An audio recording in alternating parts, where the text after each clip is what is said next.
طب اعيش ليه؟ انا بفكر انتحر. انا معيش فلوس ان انا اتجوز واحده حلوه، ان انا اركب عربيه فارهه، ان انا اسكن في فيلا فاخره. انا معيش فلوس ولا عارف اجيب فلوس من حرام ولا من حلال. معيش فلوس ان انا اعيش واتبسط. طب اعيش ليه؟ انا بفكر انتحر. وكمان جيت قلت مجموع الثانويه العامه، خلاص مجموع الثانويه العامه هيبقى الامل بتاعي ان انا اجيب كليه كبيره واعرف اتجوز جوازه حلوه واجيب فلوس من الشهاده اللي انا هدخلها. ورغم ان انا كنت شاطر طول عمري وكنت طول السنه بصلي وطول السنه بدعي ربنا وطول السنه بذاكر وتعبان، وفي الاخر ما جبتش مجموع. انا املي ضاع في الحياه، انا مستقبلي ضاع. ما تقولش ان ربنا ضيع تعبك، ما تقولش ان ربنا ضيع صلاتك ودعائك.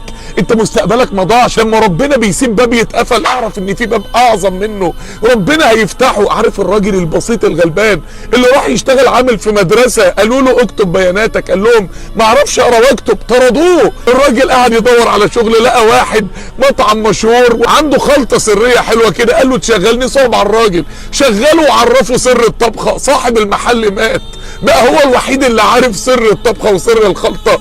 فتح محل كبير، بقى مالتي مليونير.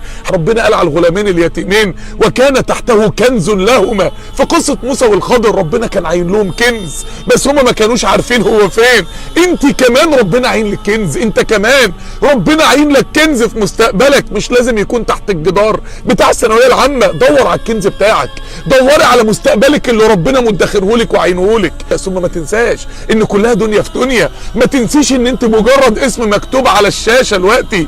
ملك الموت هيجي في لحظه يعمل له شيفت ديليت. اعملي حساب اللحظه دي. ما تنساش ان الدنيا كلها 50 سنه، يوم القيامه 50,000 سنه. 50,000 سنه يعني اطول من عمر الدوله الفرعونيه من ايامها لحد دلوقتي. ومشاكل الدنيا لها حل. ما جبتش مجموعه في الثانويه العامه، عندك فرصه انك تتاجر. ما تاجرتش، عندك فرصه انك تكتشف 1000 موهبه لنفسك. 99% من الناس السعداء في الحياه جابوا كام في الثانويه العامه؟ الثانويه العامه مش هي مفتاح خزائن رحمه الله.